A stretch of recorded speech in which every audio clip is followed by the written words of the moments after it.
Hey guys, so I've been told many times to read books, narrate them, audiobooks, etc. And many of my friends have inspired me to read the prologue of this book, The Forgotten Colony by J.B. Ryder. You can follow his Instagram, J.B. Ryder Author, his TikTok, which I believe is the same.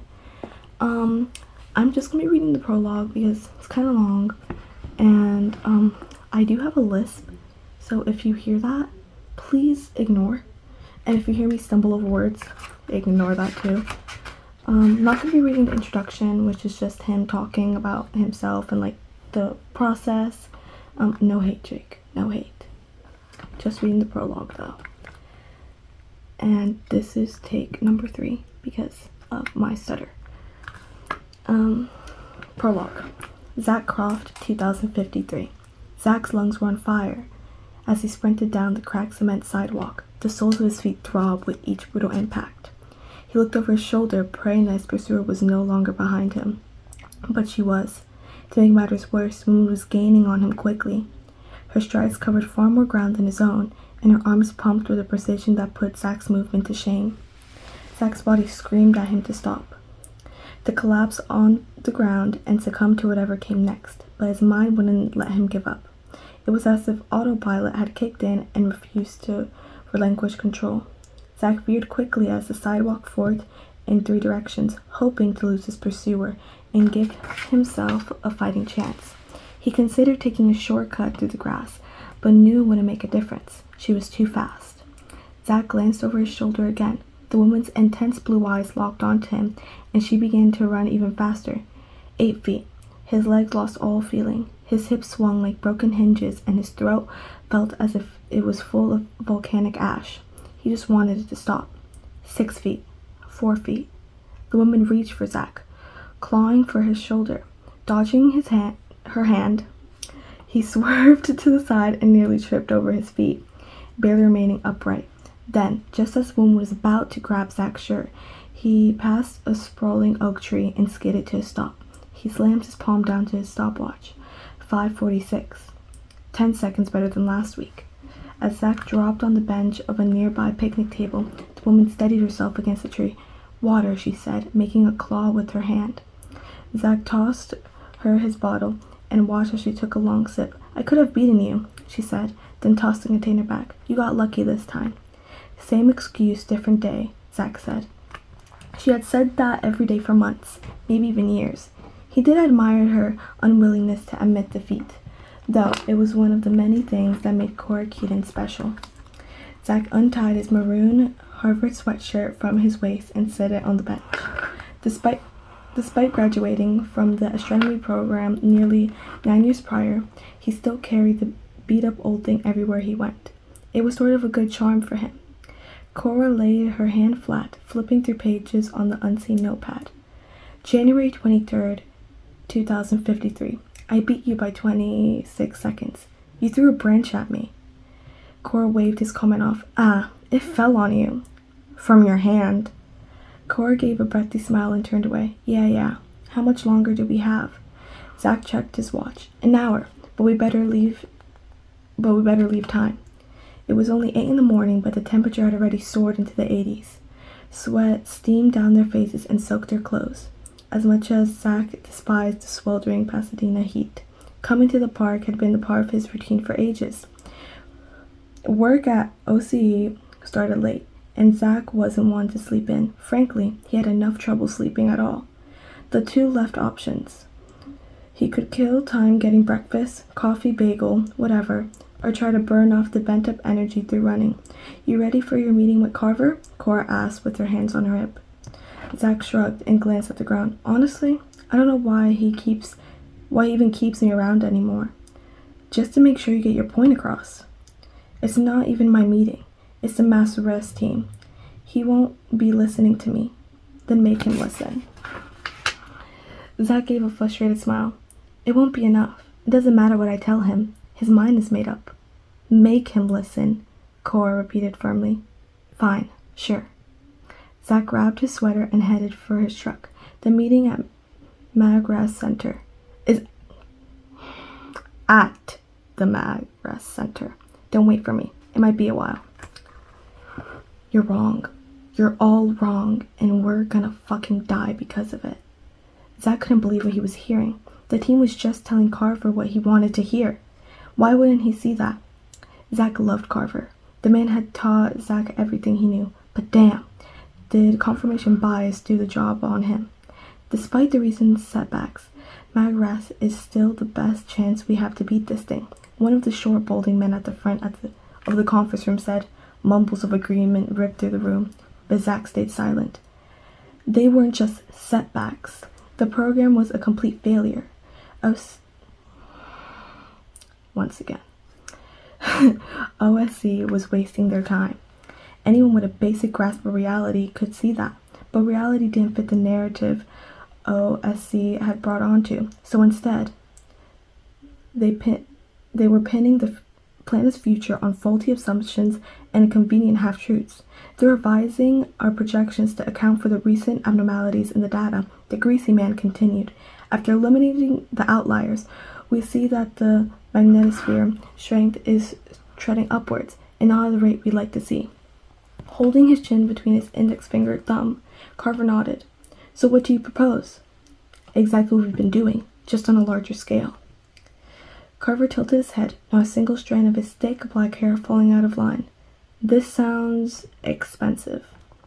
Somewhat, the man admitted. If we look at the next slide. The man explained how they would need an additional 15% funding over the next 6 months to achieve the levels of recovery in the magnetosphere they had originally predicted, which was actually lower than their predictions from the previous year. They were going backwards. When the presentation was finished, Carver sat silently for a moment as he continued the proposal. Then he fanned his fingers out of the conference table. Okay, you got it. Anything you need. This is our home we're talking about. Zach fumed silently. Yes, their home. A home that wouldn't be here in a year. A home that'll be no more than a burnt hunk of space rock if... Jake, you gotta stop. OSC continued to twiddle its thumbs.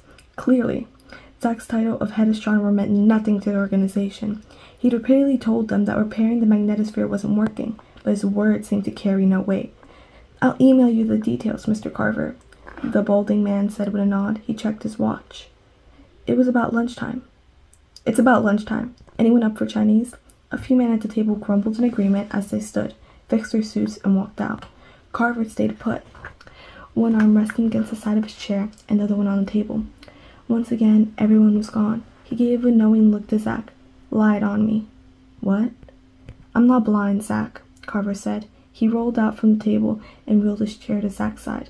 There wasn't exactly sunshine and rainbows in your eyes during the presentation. Zach adjusted his chair, gritting his teeth. This isn't working, Nick. You know it. The Carver sighed. The team says it is. That may have been true a few years ago, but the math has changed since then. Your math has changed since then. Theirs is the same. And they're wrong. Or maybe you made a mistake. Zach looked Carver dead in his bright green eyes. We're not too far gone. But we will be soon. If you allow me to allocate some funding to Exodus, I can. There's no room in the budget for that. You just materialize an extra 15% for them like that. Zach snapped his fingers. Why can't you do that? Why can't you do it again for this? Magres needs the money more than ever. And we need to get the hell off this planet. Carver scoffed and pushed him away. How do you suppose we do that, Zach? But no, Arjun, are you suggesting we go back to Mars and mine some more? Zach got a sick feeling in his stomach at the mention of Mars. If we have to. So, if you want to set up another mining colony, another Prescott, Carver waved his arms through the air as if parting the sea. A new colony would cost billions. And a new space station to get there? We have the Gateway, a biohazard. We need a new one. Carver clicked his tongue. That's a few dozen billion down the drain. Then you need a facility to fuel the mine, a processing plant. Cargo runs back and forth. Supply ships. Oh, and a crew. What happened in Prescott? Good luck finding 1,000 people sign up for that. Zach clenched his jaw. We can make it this time. Oh, Right. Carver whacked his finger as if remembering one more thing. Time. We need time. Years probably, which according to your excellent calculations, we don't have. Am I right? It wasn't an honest question. It was condescending. Zach bristled. Right. Great. So we're on the same page then. It's a non-starter. Carver patted Zach on the shoulder as he passed. Good try, though. Good try. I told you not to wait for me, Zach snapped as he stepped into the parking lot, blocking the sun from his eyes with his hand. Cora pulled out a sun umbrella to cover the both of them. 20 years ago, it would seem stupid to be holding an open umbrella with no rain on the forecast that day. But with less and less protection from UV rays, some birds did one hell of a job on people. That good? She asked. Yes, that good. Why is this parking lot so damn long? Why did they park on the opposite side of it? Why did Zach do anything more? A lot of people are going to die, Cora. So what are you going to do? What do you think? I'm going to keep trying until it kills me, or the solar flares do. My lisp. A deafening boom silenced Cora, tearing through the hot morning air like a tank round through concrete. Zach and Cora threw their hands over their head and ran beneath the nearby tree. A gust of wind blew through the parking lot, rustling the tree leaves and sending a crow perched in the branches into flight. Zach couldn't help but wonder if another country had finally nuked America. Throughout the fluttering leaves, flickers of orange confirmed the worst of Zach's fears. The ball of fire torpedoed through the atmosphere, leaving behind trails of smoke and flames that made it look like some demonic jellyfish. Unable to move, Zach watched it burst into a cotton ball cloud. The fluffy white mass evaporated immediately. As the flaming object grew closer to... Why are they talking so loud? As the flaming object drew closer to the ground, the fire began to peel away, revealing a metal shell in the orange haze. The back of the object coughed thick black smog. At this moment, Zach realized it wasn't a nuke, or a meteor, or a ballistic missile. It was a dropship. Lower? I'm acting like I haven't read this like 6 times. Zach's truck pulled up in the front of the Organization of Space Exploration Complex, finally forward, and came to an abrupt stop. He opened the door and jumped out, moving aside as several police cars rolled past him. A tower of thin smoke billowed skywards from the launch bay behind the building. Crowds poured out through the building's main entrance and huddled in the far corner of the courtyard. Security guards holding yellow sticks stood at stone ledges bordering the mob, gliding the waves of employees away from the building and into the parking lot. Zach took his identification badge from his waist and pinned it to his chest, right in view. Then he dissolved into the crowd, weaving his way upstream towards the main building as he approached the front door. A guard stepped in the way. It's best if you follow the evac. The officer glanced at his board member tag. Sir? Can't I go in? Not until we figure out what the hell is going on. A figure traversing the lobby nearby caught Zach's eye. Jason! Zach called. He raised his hand to wave. Jason, come here. Jason maintained his prideful stride. I gotta go, Zach. Can't talk. Then I'll walk with you. Nope. Follow the evac. Zach groaned, realizing that Jason wouldn't budge without good reason. I'll call Carver down here. He let me the go-ahead. With that, Jason stopped. No, don't bother him. Jason looked at the ceiling in his desperation. His hand on his security badge, then shot a slight nod to the guard restricting Zach. Let him in. The guard shrugged. You're the boss, he said and allowed Zach in. Jason placed a hand on Zach's back, gesturing across the lobby. By all means, walk with me. As they crossed, the silver letters engraved in the lobby wall spelling out the Organization of Space Exploration. Zach pressed Jason for answers. What do we know so far? Well, Jason said earnestly, there's no research flight scheduled for today. Starset doesn't have any either, so that's a dead end. By the looks of it, the ship is from the Gateway. The Gateway? That doesn't make any sense. How is that possible? We don't know. Its dropship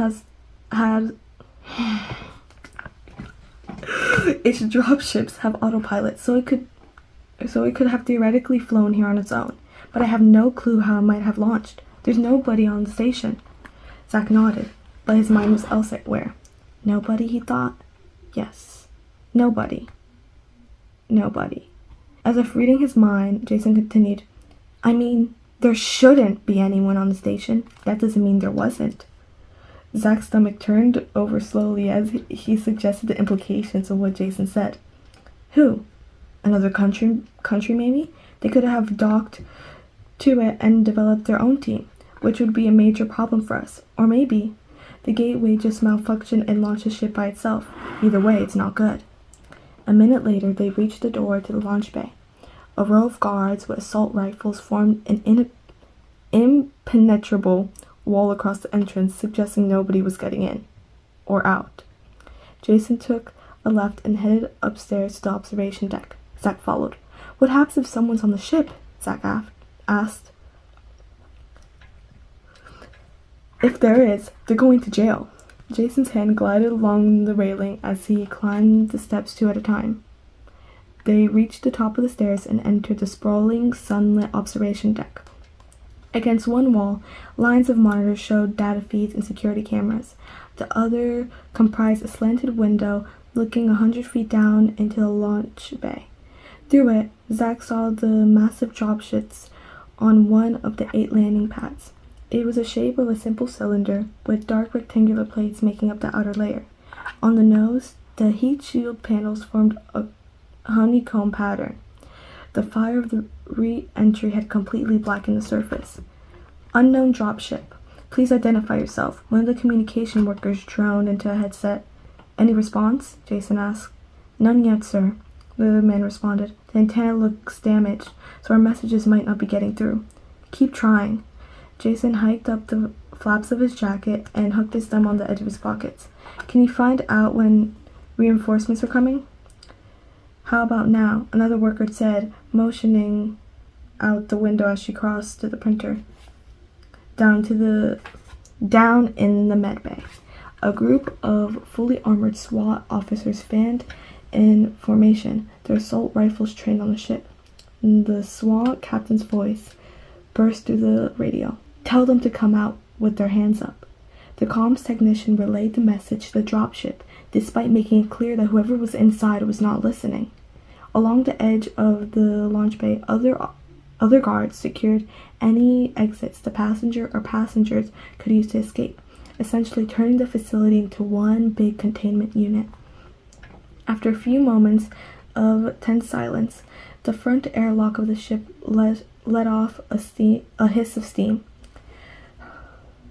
The bottom edge separated and a gap opened between the blast door and the ground. Identify yourself, the SWAT captain called out. The airlock drew open. The steam settled as it faded away. A backlit figure morphed into view.